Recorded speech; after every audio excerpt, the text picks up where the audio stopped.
Casa Velha de Machado de Assis, capítulo 4.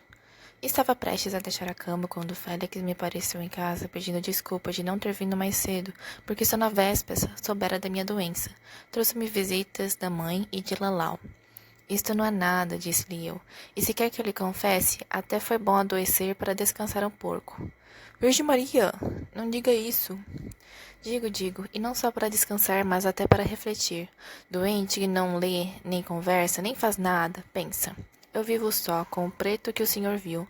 Vem aqui um ou outro, amigo raro, passa as horas solitárias, olhando para as paredes e a cabeça.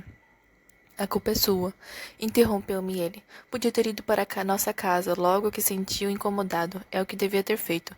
Não imagina mamãe como ficou cuidadosa quando soube que o senhor estava de cama. Queria que eu viesse ontem mesmo, de noite, visitá-lo. Eu é que disse que podia estar acomodado. E a visita seria antes uma importunação e a sua amiguinha Lalau ficou branca como uma cera quando ouviu a notícia e pediu-me muito que lhe trouxesse lembranças dela, que lhe desse conselho de não fazer imprudência, de não apanhar chuva nem ar, nem nada, para não recair, que as recaídas são piores.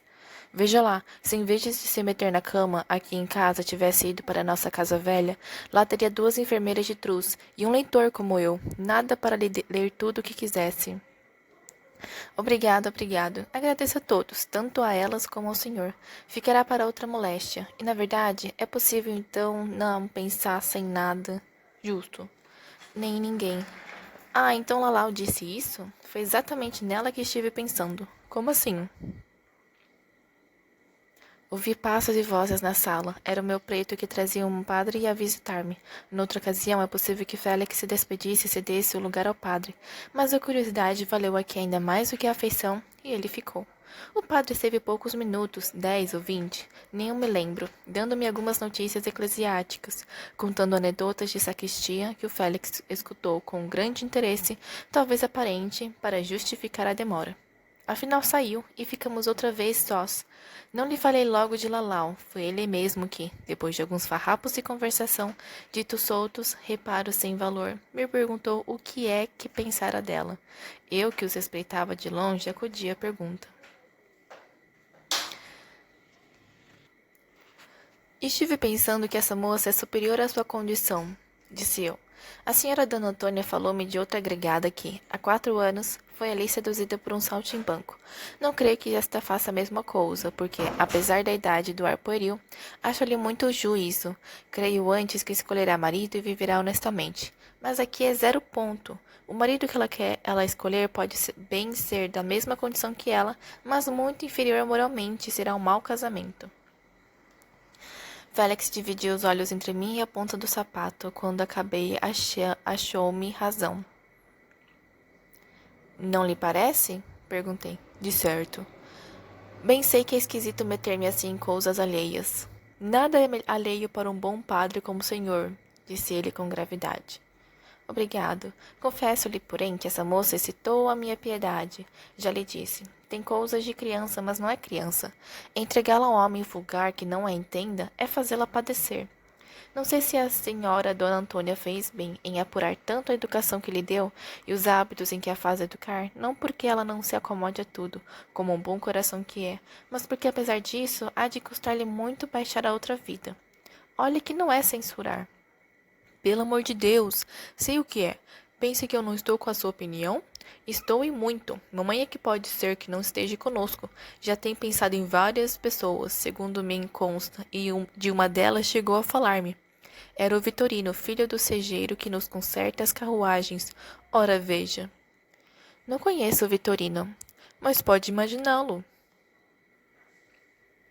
Olhei para ele um instante. Pareceu-me que estava de boa fé, mas era possível que não, e cumpria arrancar-lhe a verdade. Inclinei-me e disse que já tinha um noivo em vista, muito superior ao Vitorino. Quem? Perguntou ele inquieto. O senhor? Félix teve um sobressalto e ficou muito vermelho. Desculpe-me se lhe digo isto, mas é a minha opinião e não vale mais que opinião. Ok, não. Desculpe-lhe se lhe digo isto, mas é minha opinião e não vale mais que opinião. Há grande diferença social entre um e o outro, mas a natureza, assim como a sociedade a corrige, também às vezes corrige a sociedade. Compensações que Deus dá. Acho-os dignos de um ou do outro. Os sentimentos dela e os seus são da mesma espécie. Ela é inteligente, o que lhe poderia faltar em educação, já sua mãe lhe deu?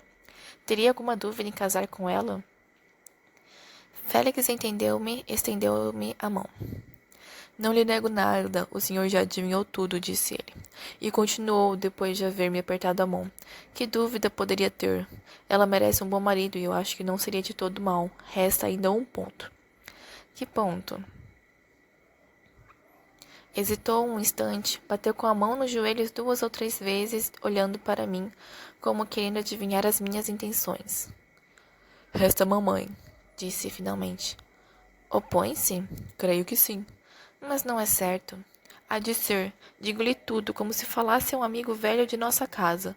Mamãe percebeu, como o senhor, que nós gostamos um do outro e opõe-se. Não o disse ainda francamente, mas sinto que, em caso nenhum, consentirá ao nosso casamento. Esse Vitorino é o candidato inventado para separá-la de mim, e assim outros em que sei que já pensou. Estou que Lalau resistirá, mas temo que não seja por muito tempo. Não se lembra que mamãe já lhe pediu uma vez para levar-me à Europa? Era com o mesmo fim de afastar-me, distrair-me e casá-la. Acha isso? Com certeza. Como explica então que ela continue a ter tanto amor à pequena? O senhor não conhece mamãe, e um coração de pomba, e gosta dela como se fosse sua filha, mas coração é uma coisa, e cabeça é outra. Mamãe é muito orgulhosa em coisas de família. Seria capaz de velar 1 semana ou 2 a cabeceira de Lalau se a visse doente, mas não consentiria em casá-la comigo. São coisas diferentes. Devia ser isso mesmo, repliquei alguns instantes depois, e murmurei baixinho as palavras que ela ouvira ao avô no tempo do rei e repetira mais tarde no paço. Uma quintanilha não trame nunca. Nem treme nem desce, concluiu o rapaz sorrindo, o sentimento de mamãe. Seja como for, nada está perdido. Cuido que arranjaremos tudo. Deixe o negócio por minha conta. Tinha o plano perfeito. Se houvesse reconhecido que as intenções dele eram impuras, ajudaria a mãe e trataria de casar a menina com outro. Sabendo que não, ia ter com a mãe para arrancar-lhe o consentimento em favor do filho. 3 dias depois, voltando à casa velha, achei nos olhos de Lalau alguma coisa mais particular que a alegria da amiga. Achei a comoção da namorada. Era natural que lhe tivesse contado a minha promessa. Não lhe perguntei, mas disse-lhe rindo que parecia ter visto passarinho verde. Toda a alma subia-lhe o rosto, e a moça respondeu com ingenuidade, apertando minha mão. Vi. Não explico a sensação que tive. Lembra-me que foi de incômodo. Essa palavra súbita, cordial e franca, encerrando todas as energias do amor, lacerou-me as orelhas como uma sílaba aguda que era. Que outra esperava e que outra quereria senão essa? Não a pedira, não vim interceder por um e por outro? Criatura espiritual e neutra, cabia-me tão somente alegrar-me com a declaração da moça, aprová-la e santificá-la ante Deus e os homens. Que incômodo era então esse? Que sentimento espúrio vinha mesclar-se à minha caridade?